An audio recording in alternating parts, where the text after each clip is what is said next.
നമസ്കാരം.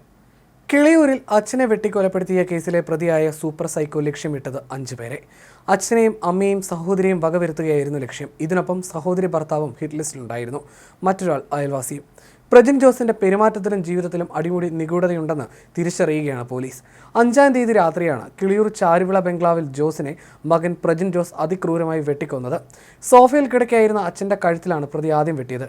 ഓടി രക്ഷപ്പെടാൻ ശ്രമിച്ചപ്പോൾ പിന്തുടർന്നെത്തി അടുക്കളയിൽ വെച്ച് തലയിലും നെഞ്ചിലും വെട്ടിപ്പരിക്കേൽപ്പിക്കുകയായിരുന്നു. മറ്റാരുടെയോ നിർദ്ദേശപ്രകാരമാണ് ഈ കൊലയെന്ന സംശയം പോലീസിനുണ്ട്. പ്രജിന് ദുർമന്ത്രവാദവുമായി ബന്ധമുണ്ടെന്നാണ് ബന്ധുക്കളുടെ സംശയം. പ്രജിനെ ഭയന്നാണ് മാതാപിതാക്കൾ വീട്ടിൽ കഴിഞ്ഞിരുന്നതെന്നും എന്തെങ്കിലും ചോദിച്ചാൽ ഇവരെ മർദ്ദിക്കുന്നത് പതിവായിരുന്നുവെന്നും ബന്ധുക്കൾ പറയുന്നു.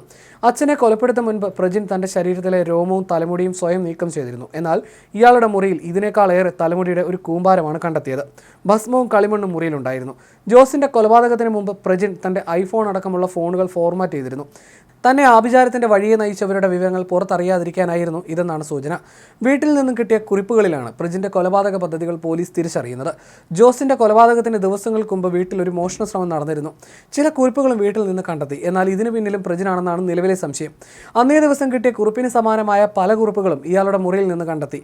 വിചിത്രമായ കുറിപ്പുകളും പ്രതിമകളും പല വിധത്തിലുള്ള ഉപകരണങ്ങളുമാണ് പ്രജിന്റെ മുറിയിൽ നിന്ന് കണ്ടെടുത്തത്. അയാമെ സൂപ്പർ സൈക്കോ എന്ന് തുടങ്ങിയ പല വാചകങ്ങളും ഇയാൾ മുറിയിൽ എഴുതി വെച്ചിരുന്നു. കളിമണ്ണ് കൊണ്ട് നിർമ്മിച്ച പ്രതിമകളും മറ്റു ചില രൂപങ്ങളും കണ്ടെത്തി. കളിമണ്ണ് കൊണ്ട് പ്രതിമയുണ്ടാക്കി അതിൻ്റെ തല ഛേദിക്കുന്നത് പ്രജിൻ്റെ ഒരു സ്വഭാവമായിരുന്നു. ഹാർഡ്വെയർ കടയിൽ നിന്ന് ലഭിക്കുന്ന പല വസ്തുക്കളും ഉപയോഗിച്ച് വിവിധതരം ടൂൾസ് ഇയാൾ നിർമ്മിച്ചിരുന്നു. ജോസിൻ്റെ ശരീരത്തിൽ ആകെ 28 തവണ വെട്ടേറ്റു. കൊലപാതകത്തിന് മുമ്പും ജോസിന് മകനിൽ നിന്ന് പതിവായി മർദ്ദനമേറ്റതായി സംശയമുണ്ട്. ഇദ്ദേഹത്തിൻ്റെ ശരീരത്തിൽ മർദ്ദനമേറ്റ ഒട്ടേറെ പാടുകളുണ്ടായിരുന്നു. പ്രജിൻ്റെ ജീവിതം ഏതാനും വർഷങ്ങളായി അടിമുടി നിഗൂഢത നിറഞ്ഞതായിരുന്നുവെന്ന് ബന്ധുക്കൾ പറയുന്നു. ചൈനയിൽ MBBS വിദ്യാർത്ഥിയായിരുന്ന പ്രജിൻ കോവിഡ് കാലത്താണ് നാട്ടിൽ തിരികെ എത്തുന്നത്. പിന്നീട് ചൈനയിൽ പോയി പഠനം തുടരാനായില്ല. ഇതിനിടെ കൊച്ചിയിൽ സിനിമ സംബന്ധിച്ച പഠനത്തിനായി പോയി. ഇതിനായി 1.5 ലക്ഷത്തോളം രൂപയാണ് നൽകിയത്. സിനിമാ പഠനത്തിന് ശേഷം തിരികെ എത്തിയതോടെയാണ് പ്രജിന്റെ സ്വഭാവത്തിൽ വലിയ മാറ്റങ്ങൾ കണ്ടു തുടങ്ങിയത്. വീട്ടിലെ മുകൾ നിലയിലെ മുറിയിലായിരുന്നു പ്രജിൻ അധിക സമയം ചെലവഴിച്ചിരുന്നത്. ഇവിടേക്ക് മാതാപിതാക്കളെ പോലും പ്രവേശിപ്പിച്ചിരുന്നില്ല. മിക്ക ദിവസങ്ങളിലും അർദ്ധരാത്രി വീട്ടിൽ നിന്ന് പുറത്തു പോകുന്നതും പതിവായിരുന്നു. രാത്രി വീട് വിട്ടിറങ്ങിയാൽ 1-2 മണിക്കൂർ കഴിഞ്ഞാണ് തിരികെ എത്താറുണ്ടായിരുന്നത്.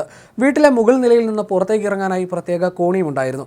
രാത്രിയിൽ പുറത്തു പോകുന്നതിനെക്കുറിച്ച് ചോദിച്ചാൽ ദേഷ്യപ്പെടും, അക്രമവും കാട്ടും. മാതാപിതാക്കൾ എന്തെങ്കിലും ചോദിച്ചാൽ അവരുടെ മുഖത്തേക്ക് തുപ്പുന്നതും പ്രജിൻ്റെ രീതിയായിരുന്നു.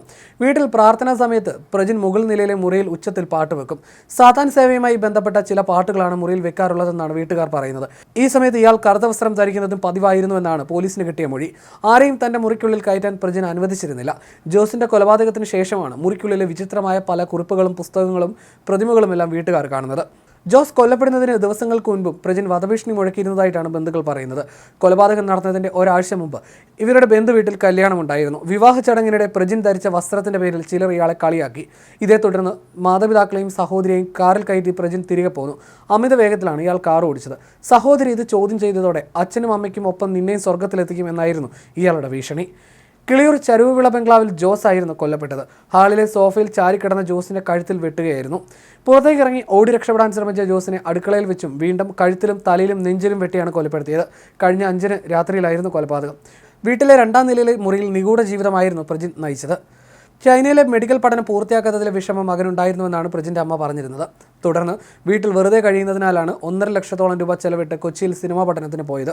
ഇതിനുശേഷമാണ് പ്രജിൻ്റെ സ്വഭാവത്തിൽ വലിയ മാറ്റങ്ങൾ കണ്ടു തുടങ്ങിയതും. ഇതിനുശേഷം പള്ളിയിൽ പോകാൻ മടി കാട്ടാറുണ്ട്. എപ്പോഴും മുറി അടച്ചിരിക്കുന്നതും പതിവായിരുന്നു. സാത്താൻ സേവ പോലുള്ള ആഭിചാര കർമ്മങ്ങളിൽ മകൻ ഉൾപ്പെട്ടിട്ടുണ്ടോ എന്നുള്ള സംശയമുണ്ടെന്നും മൊബൈൽ ഫോണുകൾ ഉൾപ്പെടെ പരിശോധിക്കണമെന്നുമാണ് അമ്മയുടെ ആവശ്യം. നെയ്യാറ്റിൻകര ജയിലിൽ കഴിയുന്ന പ്രജിനെ കസ്റ്റഡിയിൽ വാങ്ങി ചോദ്യം ചെയ്താലേ കൂടുതൽ വിവരങ്ങൾ അറിയാൻ കഴിയുകയുള്ളൂവെന്ന് വെള്ളറട പോലീസ് പറഞ്ഞു.